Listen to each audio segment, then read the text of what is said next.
a gente gostaria de trazer esse comentário, né, do professor Otacílio. Inclusive, no livro, lá no último parágrafo, é trazido ali, né, para a gente que, dentre os povos, né, aqui da nossa terra, primeiramente surgiram os índios, que eram os simples de coração. Em segundo lugar, chegavam os sedentos da justiça divina, né, que seriam os portugueses.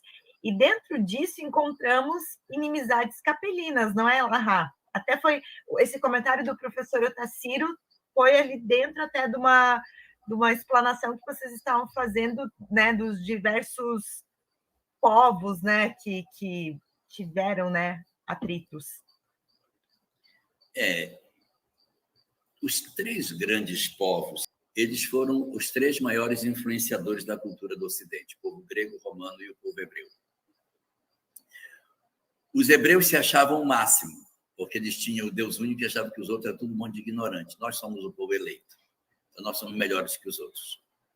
Os gregos se achavam o máximo, porque eles tinham um conhecimento filosófico que os outros não tinham. Então, eles diziam que eles eram superiores aos outros. Tanto que quem não conhecia seus filósofos, eles rotulavam de bárbaro. O que é bárbaro? Bárbaro não é necessariamente bárbaro. Bárbaro é uma pessoa que não conhece o pensamento helênico. Se você não conhece os filósofos, você é um bárbaro. Esse era o conceito que foi colocado por Alexandre o Grande, quando ele saiu fazendo a divulgação do pensamento helênico durante a conquista que ele realizou. Então, os gregos se achavam maravilhosos, até porque os romanos até dominaram os gregos politicamente. Mas os gregos diziam, vocês podem até nos dominar politicamente, mas vocês nem religião têm, e a religião de vocês é a nossa. Então, até nisso, os gregos foram poderosos. E os romanos diziam, não me interessa a filosofia, não me interessa a religião dos judeus, eu é que mando em vocês, então eu sou melhor.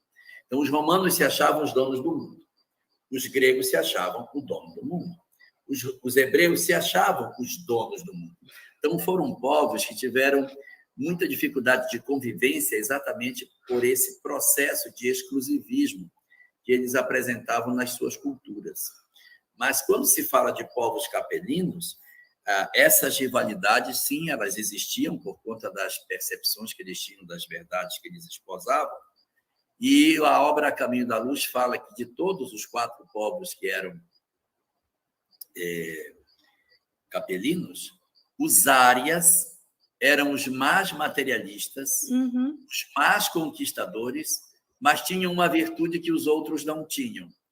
Se miscigenavam com mais facilidade do que os egípcios, do que os hebreus e do que os hindus.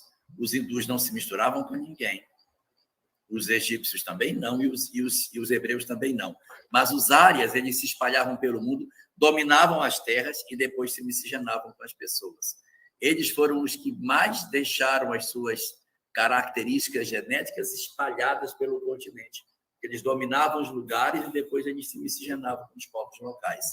Então, essa característica, por um lado, era um super materialista, era o mais materialista de todos, mas extremamente vocacionados para essa ideia da integração. E eles, entre si, realmente tinham muitas dificuldades. Mas, vou falar aquilo que eu já falei ainda agora. Renascer do Egito uma vez não determina que você vai ter que nascer no Egito sempre. Eu poderia renascer depois na Grécia, em Roma,